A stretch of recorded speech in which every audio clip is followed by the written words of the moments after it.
kununua ile nyumba. Okay. Well, President, affordable, acha niende hapo kwa affordable housing. Kidogo tu tafadhali. Okay, briefly, we need to proceed also. Tafadhali. Okay, thank you. Kwa sababu unajua hii maswali ni mingi. Yeah.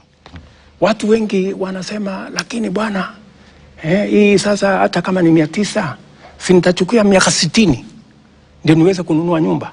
That is not the case. Hii pesa ambayo unatoa sio ya wewe kununua nyumba.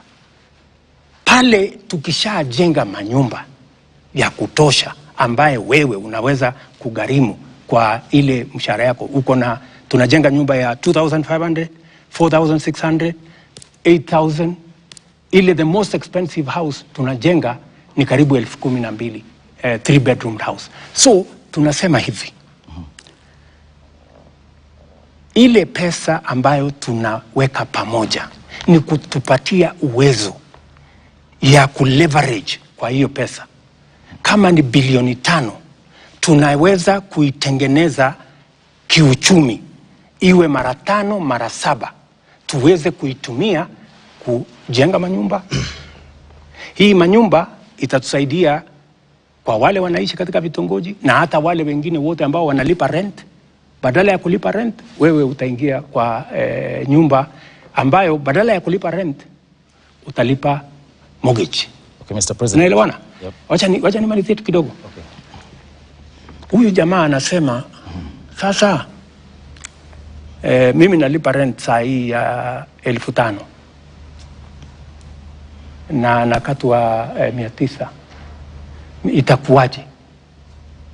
Kama unaweza kulipa rent 1500, mbona usilipe mortgage 500 ndio nyumba iko yako?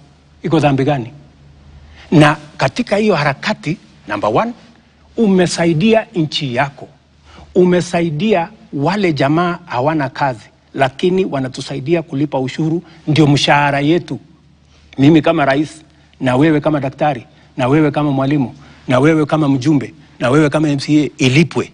Pia tuwasaidie wapate ajira. Okay. Tuwasaidie wapate mahali pa kuishi.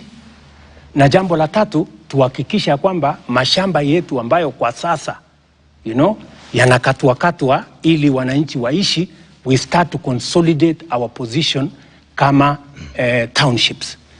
In any case, statistics show, my brothers and sisters, that the future is urban.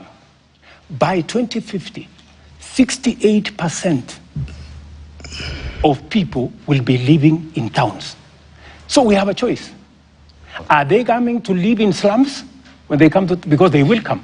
Okay. Or are they going to live in decent houses? Thank you, Mr. President. And if they are going to live in decent houses, we have to engage in this win-win program. Okay, in this program, just allow me 1 minute. In this program, because it is very important to me, okay, and it is very important to every Kenyan, and I want every Kenyan to understand why they have to contribute 3% of their salary. It is not that it is a tax. It is your money, my good people. Okay. And we are going to double that money using your employer. And you are going to get that money with interest. And you are going to support us. You are going to help us to employ the millions of young people, including your sons and daughters, in give time for the questions now. Okay. And Mr. President, you have a very ambitious plan. Thank you. The housing plan. My question is, are you saying that those lucky enough to secure jobs will be contributing to this fund so that you cushion, the most vulnerable in the society? We have millions of jobless Kenyans out there. Don't you think theirs could be an earning problem and not a saving problem? Because now, if you say theirs is an earning problem, yes, not a saving problem. So even if you make these houses very, very affordable, some of them cannot even afford that 2,500. And then my question too on that, if I'm already paying for mortgage, why should I be forced to contribute to the fund? Very good question. If you are paying a mortgage, nothing stops you as somebody who is employed. Yeah? Number 1, contributing to this fund. Because it is not a tax. It is your money. What you are doing, you are playing your patriotic duty. Because out there, we have millions of young people who get out of school every year.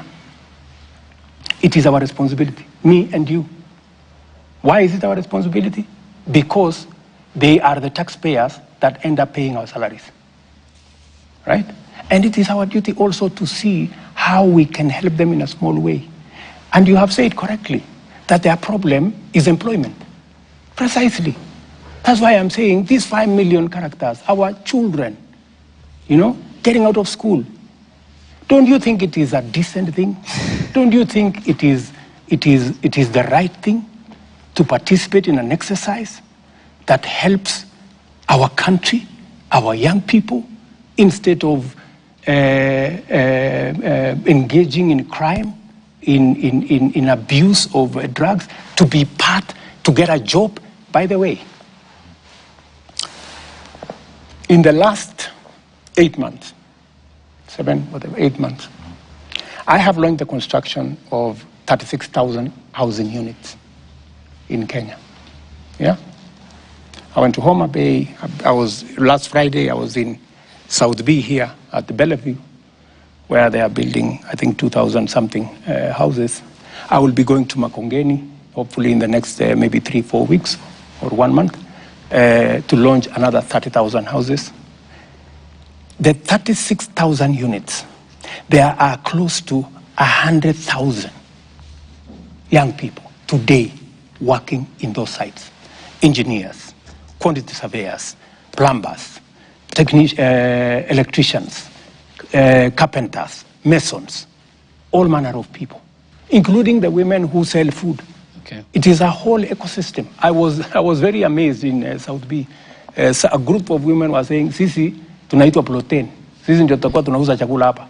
Bwana President, tunataka uhakikisha kwamba hii watu wasilete watu wengine. Because you see, it is a whole ecosystem. And I want to ask my countrymen and women, those of us who are employed, please, let us not hold in contempt those who don't have jobs or those who are not. You say it's not a tax. It is not a tax. What is it? It is a contribution you are making, because if it was a tax, tax, it goes one way. You never get it. This is not a tax. Okay, why it is your money. Okay, why then, Mr. President, if it's not a tax, if that bill hypothetically say is passed by the National Assembly, it's legally binding? Yeah, of course. It's not a tax, you said. It is not a tax. Why would I contribute? And if I don't want? That's what the law says. But why are you passing it? Yeah, the question I'm asking you is, are you saying, Abdi, that you don't think it is your business to contribute to the employment of the unemployed Kenyans? Okay, it's the responsibility. It is of not the your Kenyan business. government. Okay, hang on, Mr. President. Who is Kenyan government? Kenyan government is me and hang on, you. Mr. President. You saw the mandate of the Kenyan people. Exactly. There is a represent. We can't represent all of us. Yes. I worked hard for my money. Yes. You said it's not tax, but there is a bill in Parliament. If it's passed, it's legally binding. Why would I make a contribution for others to succeed? It's your business as the government. You are the head of state. You have the responsibility. You have the mandate. That's why the Constitution gives me the power to tax. But it's you who is leading and the that's why the Constitution gives me the power to sign things into law. Okay. So I am simply doing my job. Mr. President, let's get the specifics very clear. Yeah. It's a very simple issue. Yes. You are saying it's not a tax. It is not a tax. That's the Commander-in-Chief saying. Yes, it is not a tax. Hang on, let's go step by step. Yes. There is a bill that will come before Parliament. Absolutely. Hypothetically, let's say it's passed. If it's not a tax, why would I contribute? Because it is the law. The law, Mr. President. Once it is passed, it is the law. Okay, meaning then it's a tax, and you understand it's a tax. Yeah, once it is passed, it is the law, and you have to contribute. Let me ask you. One rider, Mr. President. Let me ask you. Just allow me. Let me ask you, Abdi. Do you know that today you contribute 6% of your salary to NSSF? Correct. Why? It is not a tax. Mr. President, hang on. On that, Mr. President. Okay. It's the same thing. Okay, hang on, it is the law. The issue, though. There is the NHIF question, Mr. President. Yes. Which you have passionately talked about. I am very passionate about. Which is still, again, because you have cherry-picked on the NSSF, but there is the NHIF component, which I still pay for. Yes. You pay for as well. Yes. But then, what's the point of contributing to the NHIF program, yet I go to the hospital and I only get paid for the bed? Precisely. That is why I want to make NHIF work. You know how I'm going? I'm working on it, by the way. It is in the works. and it will be part of this exercise.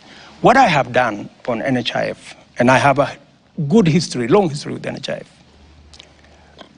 When we came into office in 2013, there were only about 3 million contributors on NHIF. And by the way, NHIF works. I was in Thika, Kenyatta Referral Hospital. Teaching and Referral Hospital. Teaching and Referral Hospital. And the doctors there spoke about NHIF in a way that inspired me. How NHIF has helped many people who would otherwise have not been able to get medical service. What I'm doing with NHIF is exactly what I said. And by the way, Hussein. Ayub, sorry, Ayub Abdi. By the way, this housing plan, I talked about it in the campaign everywhere. And I promised the people of Kenya, if you elect me president, this housing thing, I am going to use it to get jobs for our young people and to remove Kenyans from slums.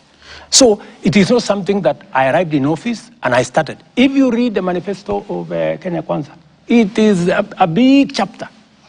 In fact, I was asking some of the MPs that were trying to say, oh, you know, I asked them, when me and you were standing on the podium and told the people of Kenya, elect us, we are going to arrange for housing so that you thought it was a joke. It was not a joke. Na Mheshimiwa Rais, tukisalia katika... So that's where we are, Abdi. Hapo ndio tuko. Okay. Na Mheshimiwa Rais, tukisalia katika swala hili la gharama ya maisha la